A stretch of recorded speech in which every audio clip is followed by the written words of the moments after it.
The great and mighty nervous system, or the brain as most of us call it. What makes this organ unique is that within it lies the ability for humans to know oneself. This feature distinguishes and sets the human species apart from the rest of creation. This ability is known as consciousness or intelligence. To begin, let's look at the primary function of the nervous system. The basic purpose is to coordinate all of the activities of the body. It enables the body to respond and adapt to changes that occur both inside and outside the body.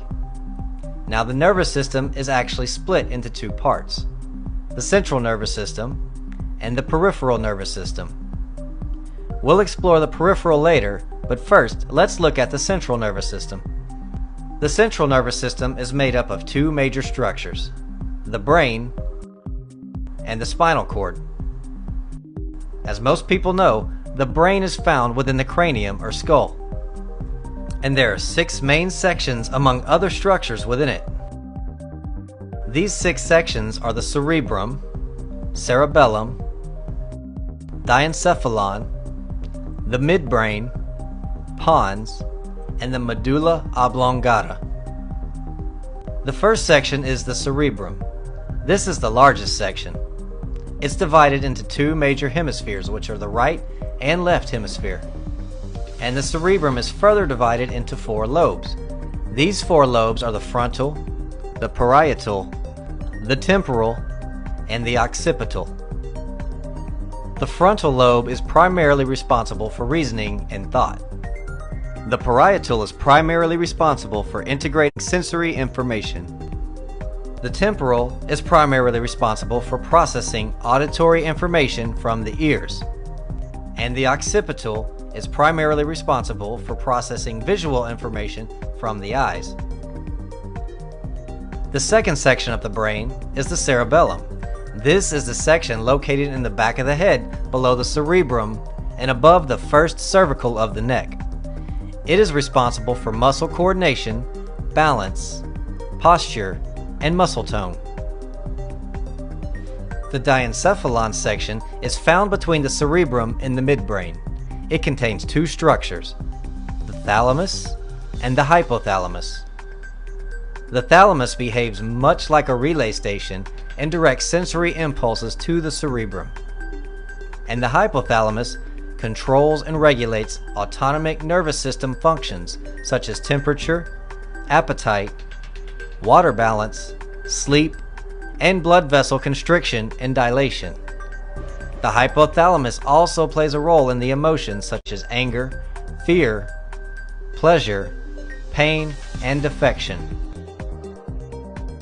The midbrain section is located below the cerebrum at the top of the brainstem. It is responsible for certain eye and auditory reflexes. The pons is located below the midbrain and in the brainstem. It is responsible for certain reflex actions such as chewing, tasting, and saliva production. And the last section is the medulla oblongata.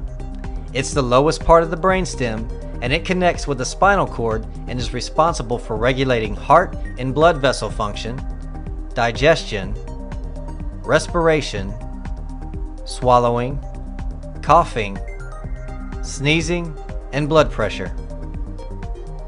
It's also known as the center for respiration.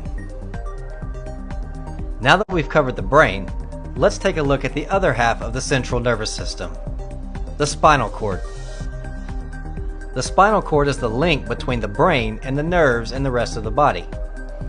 The spinal cord is divided into 4 different regions: the cervical, thoracic, lumbar, and the afferent and efferent spinal nerves, which merge to form the peripheral nerves. The afferent spinal nerves are responsible for carrying information from the body to the brain. And the efferent spinal nerves are responsible for carrying information from the brain to the body.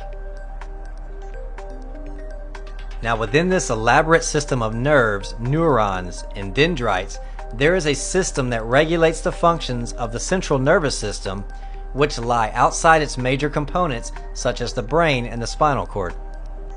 This system is known as the peripheral nervous system and is subdivided into two smaller systems, the somatic system and the autonomic nervous system. The somatic nervous system is responsible for carrying motor and sensory information both to and from the central nervous system. This system is made up of nerves that connect to the skin, sensory organs, and all skeletal muscles. The somatic system is also responsible for nearly all voluntary muscle movements, as well as for processing sensory information that arrives via external stimuli including hearing, touch, and sight. The structures that allow this communication to happen between the nerves throughout the body and the central nervous system are known as the afferent sensory neurons and the efferent motor neurons. Now, afferent simply means conducting inward, and efferent means conducting outward. So just like in the spinal nerves, the afferent neurons take information from the nerves to the central nervous system, and the efferent neurons take information from the central nervous system to the muscle fibers throughout the body. The autonomic nervous system is further divided into the sympathetic nervous system and the parasympathetic nervous system. The sympathetic nervous system is vital to our survival. Have you ever heard of the fight or flight response to danger?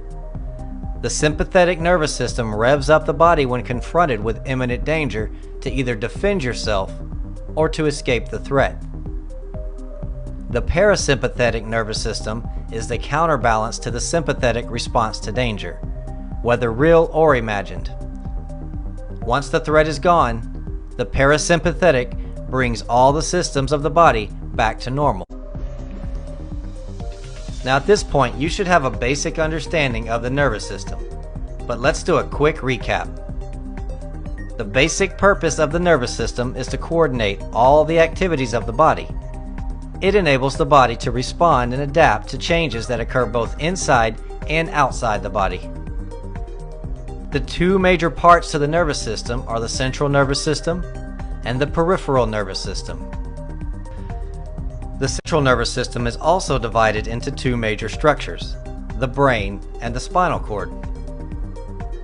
The brain is found within the skull or cranium, and it is made up of 6 main sections.